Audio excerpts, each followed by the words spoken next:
दोस्तों, इसको तो आप जानते ही होंगे। आजकल लगभग हर एक ऑटोमेशन प्रोजेक्ट में से यूज किया जाता है। यह 4 चैनल रिले मॉड्यूल है, ऑप्टोकपलर बेस्ड। इसे पूरे तरीके से घर में बनाया गया है। आप भी इसे घर में बना सकते हैं। इसे कैसे बनाना है और इसकी वर्किंग क्या है, कौन कौन से कंपोनेंट इसमें लगते हैं, ये सारी जानकारी मैं इस वीडियो में देने वाला हूँ। तो वीडियो में एंड तक बने रहें। नमस्कार, मैं हूँ पंकज और आप देख रहे हैं मेरे चैनल पंकज। दोस्तों, ये 7 कंपोनेंट है जिससे मिलकर ये ऑप्टोकपलर बेस्ड रिले मॉड्यूल बनेगा। मैंने इसमें जंपर और कनेक्टर नहीं डाले। उसके अलावा ये 7 कंपोनेंट है। कौन कौन से हैं ये डिटेल में देखेंगे। एक तो ये रिले है, सिंगल पोल डबल थ्रोड रिले ले लेंगे आप। 6 वोल्ट या 12 वोल्ट कोई भी ले लें। एक उसके साथ डायोड लगेगा। आप 1N4007 लगा सकते हैं या 1N4148 लगा सकते हैं डायोड। फ्लाईबैक ये डायोड है।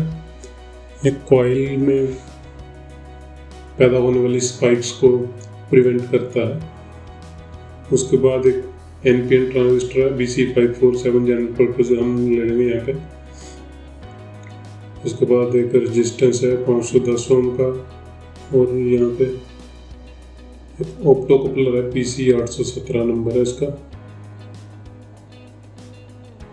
और एक LED है, एक 1 किलो ओम का रेजिस्टेंस है। उसके बाद VCC सिग्नल और ग्राउंड के 3 कनेक्टर हैं। और यहाँ पे एक टर्मिनल कनेक्टर है और यहाँ एक जंपर लगा हुआ है। सारे कंपोनेंट से ये रिले मॉड्यूल बनेगा। इसके कनेक्शन करते हैं कैसे होंगे। ये रिले की कॉइल के पैरेलल में ये डायोड हम कनेक्ट कर देंगे।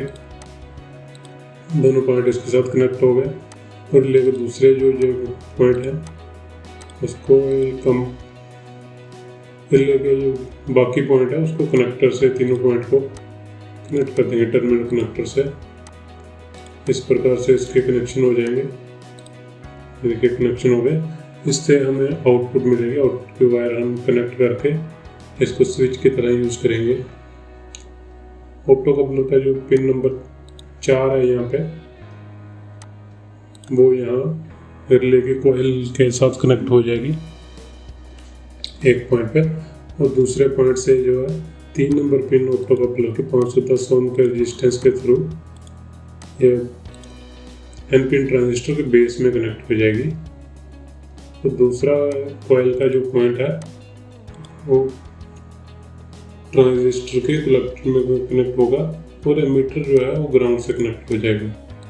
जब ऑप्टोकपलर के थ्रू यहाँ से सिग्नल मिलेगा 510 ओम के रेजिस्टेंस के थ्रू होता हुआ इसके ट्रांजिस्टर के बेस में सिग्नल पहुँचेगा। तो ये करंट कलेक्टर से एमीटर में फ्लो करने लगेगा और रिले एक्टिव हो जाएगी।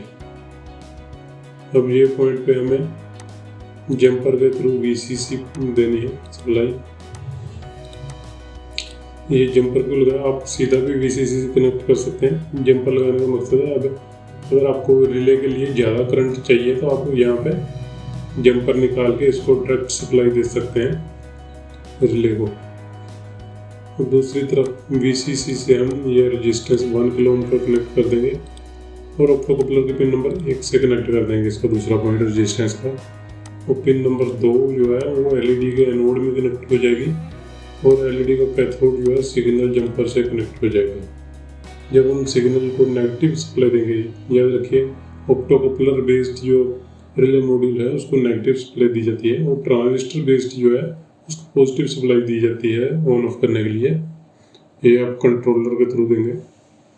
तो इसे ग्राउंड की सप्लाई देंगे तो ये रिले एक्टिव हो जाएगी। चलिए अब इसकी असेंबली कर लेते हैं।